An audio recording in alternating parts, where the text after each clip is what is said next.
That is perfect. Please restart the clock. Thank you. Some is recognized. Some may disagree with that. I want to thank the gentleman from North Carolina for giving me his microphone. Mr. Jarvis, in October of 2011, Occupy protesters descended upon McPherson Square, and they decided to stay.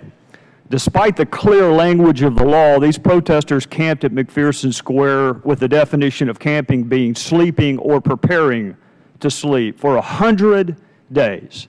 They camped in violation of the law, and you did not make a single solitary arrest for camping. So Congress decided to have a hearing and ask you why you were not enforcing the law. And you told us, Mr. Jarvis, that you had a great deal of discretion in how and when to enforce the law. You told us that you were, after 100 days of not enforcing the plain language of the statute, working with protesters to, quote, gain compliance, whatever the hell that means, with the law, and what you called, quote, a measured and reasoned approach. By the way, Mr. Jarvis, those were your words, not mine. So the law says no camping, but the protesters camped anyway, and you didn't do anything in terms of arrest or citations for over 100 days. So, Mr. Jarvis, I want you to fast forward 2 years. Parks are closing, access to monuments is restricted, even access for those who helped build the monument in the first place. You didn't wait 100 days to enforce the law, Mr. Jarvis, with veterans who wanted to see their monument. You didn't work to gain compliance. Veterans weren't greeted with a measured and reasoned response, Mr. Jarvis. They were greeted with barricades on the very first day.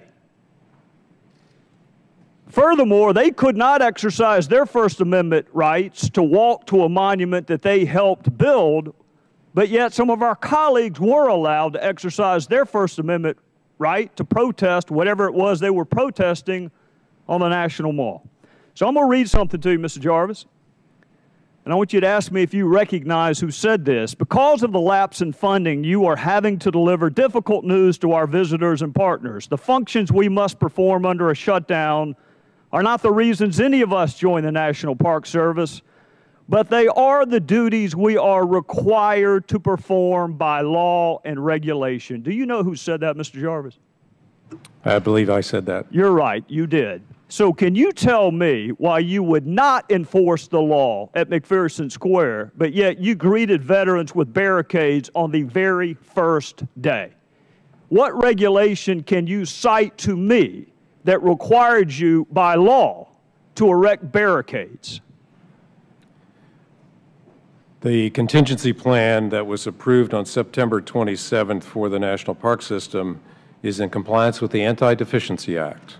I'm looking for a statute, Mr. Jarvis. I am looking for a citation to the Code of Federal Regulation or the U.S. Code for why you erected barricades. We've established you did not enforce the law for 100 days for protesters. Agreed? You agree with me? You did not issue a single citation for camping, right? I believe that is correct. Either it is or it didn't. Is it? Not one single citation for camping.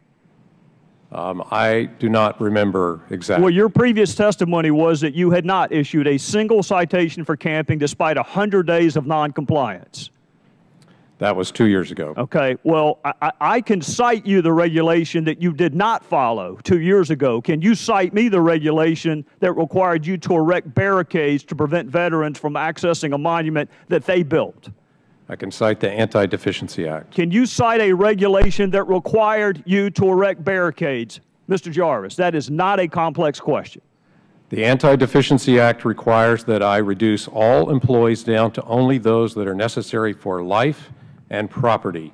That required the closure of all 401 national parks. Mr. Jarvis, why did you fail to enforce the plain language of a statute for 100 days for protesters?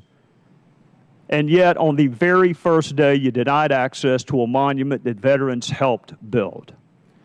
On the very first day of the closure, I implemented a closure order for all 401 national parks in compliance with the Anti-Deficiency Act. And immediately immediately that day, also included as a part of that order that First Amendment activities would be permitted on the National Mall. Do you consider it First Amendment activity to walk to a monument that you helped build? Or is it only just smoking pot at McPherson Square? The First Amendment activities, we are content neutral on First Amendment and on the National Mall. That wasn't my question. Do you consider it to be an exercise of your First Amendment right to a walk to a monument that you helped build? If an individual declares they are there for to exercise their First Amendment activities, who were they to declare it to? The gentleman's time has barricade? expired. Could I ask the final question? Who were they to declare it to? To A the barricade? ranger on the site. On the National Mall, any group under 25 does not need a permit to exercise their First Amendment. And we set up the policy to allow our veterans in, including all of the honor flights under First Amendment. So they were not denied access. Mr. Chairman, I want the record to reflect that no statute or code of the federal regulation was cited to justify the erection of a barricade. The record will indicate that